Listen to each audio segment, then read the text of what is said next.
मंडळी नमस्कार. मी प्रल्हाद दातार. तुम्ही ऐकता माझं मत. मंडळी, आजचा मुद्दा खरं म्हणजे काही एवढा महत्त्वाचा नाही असं मला वाटते. पण तो महत्त्वाचा नसला तरी किती महत्त्वाचा आहे तुम्ही समजू शकता. आमचं काय, आम्ही लोक फक्त आठवण आणून देतो, आठवण करून देतो. कारण हे राजकारणी बरेचसे बोलतात तसे वागत नाहीत. आपण कधी काय बोललो हेही त्यांना माहीत नसते, कारण ते बोलून बसतात. खरं म्हणजे हा निर्णय किंवा हा जो निर्णय झाला हा निवडणूक पूर्व झालेला आहे. लोकसभेच्या निवडणुकीच्या अगोदर, काही महिने अगोदर, महाराष्ट्राचे मुख्यमंत्री एकनाथराव शिंदे यांनी एका विषयाला हात घातला. खरं म्हणजे पाहिजे तेवढी मागणी नव्हती त्यावेळेस त्या विषयाची. पण काय आहे माहिती आहे का, निवडणुका जवळ आल्या म्हणजे निवडणूक पूर्व काहीतरी प्रलोभनं, आश्वासनं किंवा एखाद्या गोष्टीची ग्वाही देणं हे राजकारण्यांना जमते. आणि तसाच प्रयोग एकनाथराव शिंदे यांनी राज्यात केला. कोणता प्रयोग आहे बघा. एकनाथराव शिंदे यांनी त्यावेळी, म्हणजे माझ्या माहितीप्रमाणे 3 महिन्या अगोदर, राज्यातील पोलीस पाटलांना पगार, वास्तविक मानधन, तर हे मानधन काय 5 ते 6 हजार रुपयापर्यंत होतं. आणि त्यामुळे ते मानधन पोलीस पाटलांना परवडत नाही, पुरत नाही, कमी पडते.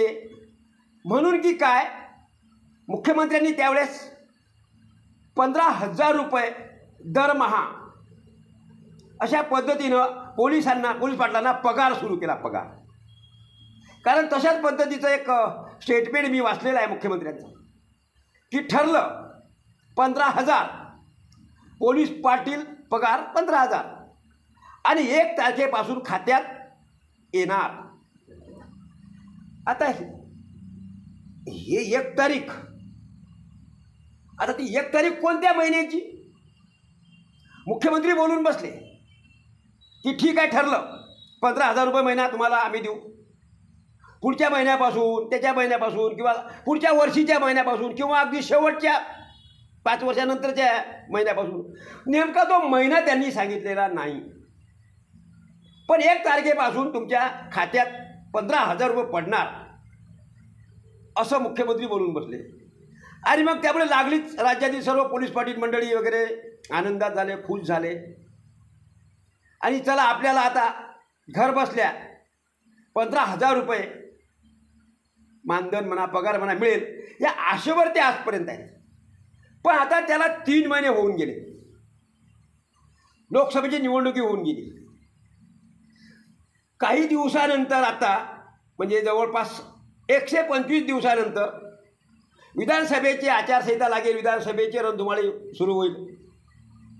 आणि मग आपल्याला मुख्यमंत्र्यांनी दिलेला शब्द पाळला गेला पाहिजे, किंवा त्याची परिस्थिती काय आहे, कुठपर्यंत तो शब्द पोहोचला, कुठपर्यंत आला. ते 15,000 रुपये मानधन किंवा 15,000 रुपये पगार हा शासकीय तिजोरीतून निघला की नाही, आणि निघलाशी तर तो आपल्या खात्यात पोचायला काही वेळ आहे काय, किंवा पोचेल काय, अशा शंका कुशंका करत असताना पोलीस पाटलांनी आता आवाज काढणं सुरू केलेलं आहे. आणि ते विचारतात एकमेकांमध्ये की का हो, ते 15,000 तुमच्या खात्यात आले का? एक पोलीस पाटील दुसऱ्या पोलीस पाटलाला विचारते, दुसरा तिसऱ्याला विचारते. काही लोक ठाणेदारापर्यंत पोहोचतात की साहेब, आम्हाला मुख्यमंत्र्यांनी म्हटलं त्या पद्धतीनं आमचा पगार अजून आला नाही. आमचा 5-6 हजार रुपये जो होता तो रेग्युलर यायचा.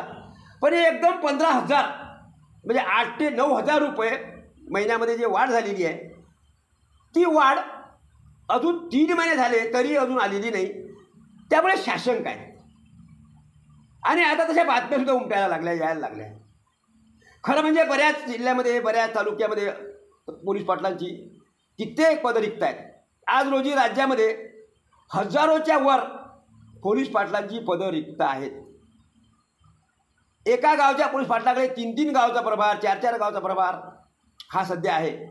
आणि ते दाखले देणं, त्या ठिकाणच्या कायदा सुव्यवस्थेचं लक्ष ठेवणं, पोलिसांच्या व्यवस्थित व्यवस्था लावणे वगैरेचं काम ते आजकाल करत आहेत.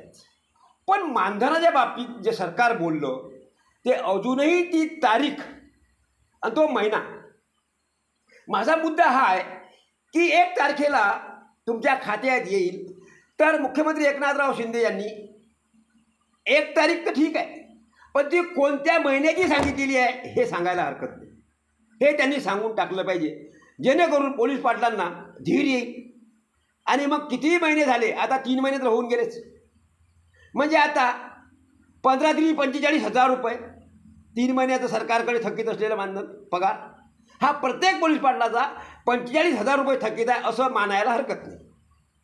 पण सरकारनं जर सांगितलं की डिसेंबरमध्ये किंवा 2025मध्ये किंवा काय महिना कोणता जर दिला असेल तर तोपर्यंत मग ते थांबतील. किंवा त्यांनी असं वाटेल की ठीक आहे जाऊ द्या, एकदम आपल्याला एवढी मोठी अमाऊंट मिळणार आहे, त्यामुळे तेही काही अशी गडबड करणार नाही. पण तरी मुख्यमंत्र्यांनी तो कोणता महिना हे सांगितलं पाहिजे असं मला वाटतं. मंडळी, सहज सुचलं आणि व्यक्त झालो. आवडलं लाईक करा, शेअर करा. आणि अजूनही ज्यांनी आपला साक्षीदार यूट्यूब चॅनल सबस्क्राईब केलं असेल, चॅनल जरूर सबस्क्राईब करा. आता इथंच थांबतो. धन्यवाद.